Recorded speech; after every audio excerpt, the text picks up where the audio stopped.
Welcome to HR Prime's Lunch and Learn training session. Today's topic is supporting LGBT+ in the workplace. My name's Sam and I'll be your trainer for today. During today's session, we'll be covering the background of LGBT+, Section 28, terminology around sexuality and gender identity, sexual orientation versus gender identity, language, pronouns, the Equality Act 2010, coming out, what should workplaces do, government advice, homophobia, biphobia and transphobia, and finally workplace violence. Society often pushes the image of heteronormativity as the norm. This is the assumption that everyone is heterosexual and that romantic and sexual relationships are always between one man and one woman. This image can make the LGBT+ community feel they're different or abnormal in some way. The lesbian, gay, bisexual and transgender movement, which is known as LGBT+, is a social movement that advocates for full acceptance of the LGBT+ people in society. In the UK, the movement has won a number of rights, including employment rights, parenting rights, partnership rights, and the equal age of consent. Before we look at supporting LGBT+ in the workplace, it's important to first understand that this community has been subjected to decades of abuse, violence, discrimination and hate crime. And we also need to consider there was a huge increase in homophobia in the 1980s due to the AIDS epidemic. Some of that stigma, unfortunately, has yet to fall away. Section 28 was a controversial amendment to the UK's Local Government Act 1986. It was passed in 1988 and stated that the local authority shall not intentionally promote homosexuality or publish materials with the intention of promoting homosexuality, or promote the teaching in any maintained school of the acceptability of homosexuality as a pretended family relationship. This wasn't repealed in England until 2003, just over 20 years ago, which really isn't that long ago. The implications of Section 28 were that all support groups were forced to close, all literature was removed, and any positive portrayal of the LGBT+ community was wiped out. By using the terminology promoting homosexuality, this led many people to believe that homosexuality was a choice. Somehow, Section 28 even led to associations being made between homosexuality and paedophilia. This obviously left the LGBT+ community feeling like second-class citizens who had to censor themselves. Remember that this repeal only happened in 2003. Now imagine the impact on employees who were forced to pretend to be someone they weren't, who were unable to access any form of support whilst living a lie. Consider the potential mental health implications and the turmoil they must have experienced, and the knock-on effect on productivity and morale within the workplace. We're going to be looking at romantic and sexual orientation and gender identification within this session, as they're all included within the LGBT+ movement. There's a lot of terminology relating to sexual and romantic orientations, some of which may be familiar and some which may be new to you. A lesbian is a woman who has sexual and/or romantic orientation towards other women. Gay is a man who has sexual and/or romantic orientation towards other men. The term gay can also be used by women who define themselves as gay rather than lesbian, and some non-binary people also identify with the term gay. Bisexual is someone who is attracted to more than one gender. They may also use terms such as bi, pan, and queer. Asexual, also known as ace, is an umbrella term to describe a lack of, varying, or occasional sexual attraction. Some ace people experience romantic attraction and others don't. Aromantic is an umbrella term to describe a lack of, varying, or occasional romantic attraction. Queer is a term used by people who don't want a specific label for romantic or sexual orientation, or gender. Historically, it's been used as a slur, so some find it offensive, whilst others have reclaimed it as their preferred term. Questioning is used to describe someone who's exploring their sexual orientation or their gender identity. There are also a further range of umbrella terms relating to sexual and romantic attraction, which are not listed here. Terminology relating to gender identity. Cisgender means that you identify as the same gender assigned at birth. Transgender is an umbrella term whereby the individual does not identify with the gender assigned at birth. Queer is used by those who don't want a specific gender label. And questioning is a person who is exploring their gender identity. The term dead naming is used when a person's birth name is used after they have changed their name. So, for example, you may have a transgender person who was born as Harry and has transitioned to become Hannah. If you were to call them Harry after they have transitioned, you would be dead naming them. GRC is the Gender Recognition Certificate. Under UK law, you're considered to be the gender registered at birth. You can apply for gender recognition certificates if you want your affirmed gender to be legally recognised in the UK. This certificate then allows you to update UK registered birth and adoption certificates, as well as marriage certificates. It also allows the affirmed gender to be on a death certificate. However, it doesn't change legal mother or father status. The recent Supreme Court ruling on the Equality Act does not currently affect the application process. Gender expression is how someone shares their identity with the world. This could be through clothing, makeup, how they talk, and how they act. Assigned sex is the gender written on a birth certificate based on medical factors such as chromosomes, hormones, and genitalia. Many people falsely presume that transgender people have or will go through surgery. This is not always the case. Being transgender simply means they do not identify with the gender assigned at birth. As far as transitioning goes, this may include some or all of the following: a change of name, coming out, dressing differently, changing official documents such as passports, driving licence or bank details, hormone therapy or surgery. There is also the terms non-binary, gender neutral and gender fluid, for those that may identify as neither or both male and female. Sexual orientation and gender identity are two completely different things, though you do sometimes see people confuse them and link them. For clarity, sexual orientation describes who you want to be with, whilst gender identity is who you are as a person. We also need to acknowledge that some of the terms used within this session, such as homosexual and homosexuality, are actually considered offensive and unacceptable. But we've used them because this is how the legislation we're referring to is worded. Wording and acceptance of wording changes throughout time, and it can be quite hard to find terminology that's accepted by everyone. For this reason, it's important to use terms the individual chooses. Also, remember, they may not wish to have any label at all. Words and the use of language can have a big impact on people, making them feel like they don't belong or they're not accepted for who they are. It could make them feel worthless, leaving people feeling that they're not liked or that they're being judged. It can result in the individual developing social anxiety, a fear of going out and being around people, a fear of being rejected, anxiety and depression, social isolation and loneliness. They may feel they're not part of the group or part of society. If this negative language is used in the workplace, it can result in poor workplace satisfaction.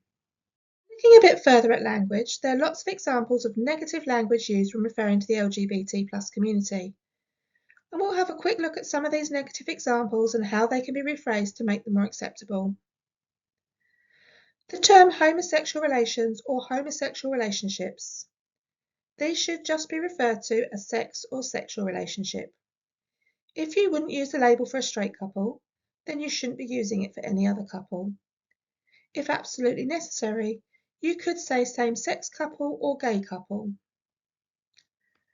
The term sexual preference. This should instead become sexual orientation. Preference suggests that it's a choice. Gay lifestyle or homosexual lifestyle. There is no single gay lifestyle or single lesbian lifestyle. Lesbians and gay men are diverse in how they live their lives. Again, consider, would you use the term heterosexual lifestyle? Transgender used as a noun. For example, Jamie is a transgender is incorrect. Jamie is transgender is the correct way to use the word. Likewise, you wouldn't say someone was transgendered. You would say they are transgender. The term sex change is now quite outdated, and that would now be classed as having transitioned. Biologically male, biologically female, genetically female, born a man and born a woman are all terms that should no longer be used. They're considered to be negative language. The correct terminology would be assigned male at birth or assigned female at birth. Passing or stealth. These are offensive terms that should not be used. It suggests a person is being deceptive. Instead, use perceived or transgender or perceived cisgender. Pronouns are everyday words used to describe ourselves and others, such as he, him, she, her, they, them. They, them is considered to be gender neutral. Some people prefer not to have any pronouns used to describe them and like just their name to be used instead. For example, John was taking the notes for John's meeting. Occasionally you may come across something called neopronouns. These are pronouns that do not have any context of gender. Examples are ze and zia, which can be spelt with either a z or an x at the front. The correct use of pronouns is really important in showing that your organisation is fully inclusive. If you're not sure what a colleague's pronouns are, ask them. This could even be included into the induction process for new starters. For example, when setting up their email address, they can be asked which pronouns they would prefer to be listed next to their name. By doing this, it shows that you're an inclusive employer and it's likely to make the people feel more comfortable to be themselves. You can also use gender-neutral pronouns to refer to someone you've not had contact with before, or simply refer to them by name. Use a colleague's correct pronouns once you're aware of what their preference is. If you make a mistake when referring to a colleague, apologise, correct yourself and move on. Don't over-apologise and make it into a bigger deal than it needs to be, as this can attract unwanted attention. Repeatedly using an incorrect pronoun can create a hostile environment. So be clear on how this relates to your bullying and harassment policy. Again, this would be useful to have in your induction programme, as it sets the new employees off knowing what the expectations are. Now just a quick reminder of the protected characteristics under the Equality Act 2010.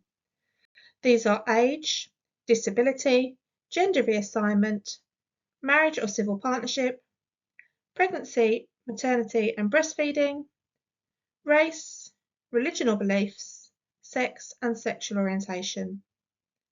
Several of these are linked to the LGBT+ community. The Equality Act covers direct discrimination. This means less favourable treatment directly because of a protected characteristic. Indirect discrimination, where everyone's treated the same but people with a protected characteristic are put at a disadvantage. Harassment, which is unwanted or offensive behaviour related to a protected characteristic. And victimisation, negative treatment as a result of being involved with a discrimination or harassment complaint.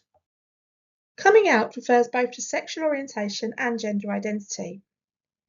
In relation to sexual orientation, it could be telling people, for example, that you're gay, lesbian or bisexual. In relation to gender identity, it could be telling someone that you prefer to be known by a different pronoun or by a different name. Coming out doesn't tend to be a one-off event. People will have to come out time and time again in different situations. For example, to their family, to friends, to people they might not have seen for many years, when they start a new job, when they join a new club. Each time they'll have to make a decision as to whether they feel they can be their true selves with that audience. It can take a long time for people to feel comfortable and confident to have these conversations. It's also possible that an individual may come out at home to their family, but not at work. They might not have the confidence that their true self will be accepted in the workplace. And it can be even harder to come out if the way a person identifies is not well understood in society. For example, those that are non-binary. They may first have to explain what non-binary means, as well as then telling a person that they themselves are non-binary. Many people are reluctant to come out at work. Sadly, some LGBT+ individuals don't always have complete control and choice about whether they do or don't come out at work. Some people could be outed against their will or be forced to come out due to workplace policies. For example, transgender people going through transition may be forced to come out to employers, as they may hold documents that still contain their dead name, and this can be distressing for them. So let's look at the positive and negatives of coming out. Under the positives, we have not feeling like they're misleading others, not feeling they have anything to hide, enabling deeper connection as they can be honest and open, bringing their full self to work, building trust, developing tolerance and understanding between colleagues, and being more productive at work as they feel happier. The negatives can include fear of career risk, lack of support from colleagues or supervisors, fear of discrimination, fear of abuse, bullying, harassment, and social exclusion. So what should workplaces do? Well, first, include sexual orientation and gender identity in equality and diversity policies. To avoid discrimination claims, specifically refer to LGBT+ within your policies. Have transition policies and support for staff who are trans or gender diverse. Make sure parental leave policies include LGBT+ individuals. Review paperwork to ensure inclusivity, providing an option for those who don't identify as male or female. Where possible, look to see if you can provide gender-neutral toilets. Look at your dress code. Is it possible to provide a gender-neutral uniform or dress code for staff? Ensure that staff are supportive of their colleagues. Consider training for both staff and leaders. Having a workplace code of conduct in place helps employers know what is expected of them and can help reduce instances of misunderstandings, bullying, and harassment. You should challenge poor behaviour. Understand barriers to inclusion faced by your LGBT+ employees. Promote awareness and understanding and promote inclusion. Show that you will deal with bullying and harassment. You should have a workplace policy on homophobic, biphobic, and transphobic bullying.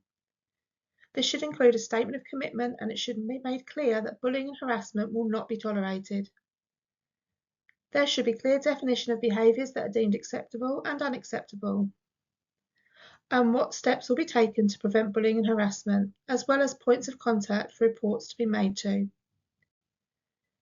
Any reports of bullying and harassment must be taken seriously and dealt with promptly. Depending on the size of your workforce, you may wish to consider an LGBT+ network group. They can tell you what's working and what needs looking at. The government advice is, where possible, first try to solve an issue informally. Where this is not possible, an individual should speak to a manager, HR, or trade union. If this does not work, they should make a formal complaint via grievance process. And if this is not successful, they may take legal proceedings via employment tribunal. Homophobic, biphobic, and transphobic behaviour can include things such as denying that an individual is lesbian, gay, bi, or trans, refusing to accept that an individual is lesbian, gay, bi, or trans, suggesting an individual is less worthy because they are LGBT, using inappropriate language, even if unintended, making insults about those that are or those that are perceived to be LGBT+, excluding LGBT+ people from conversations, activities or events, name-calling, put-downs, jokes or banter, sexual harassment and online comments and pictures. The HSE, which is the Health and Safety Executive, defines workplace violence as any incident in which a person is abused, threatened or assaulted in relation to their work. This can include verbal abuse or threats including face-to-face, online or via telephone, as well as physical attacks. Other terms that relate to workplace violence include abuse, which is any action that intentionally harms or injures another person, harm, which is deliberate injury or damage either physically or psychologically, and assault, which is the act of inflicting harm or unwanted physical contact on someone. This brings us to the end of our session. I hope you found the information useful. If you have any questions, please don't hesitate to get in touch by emailing team@hrprime.co.uk. Thank you.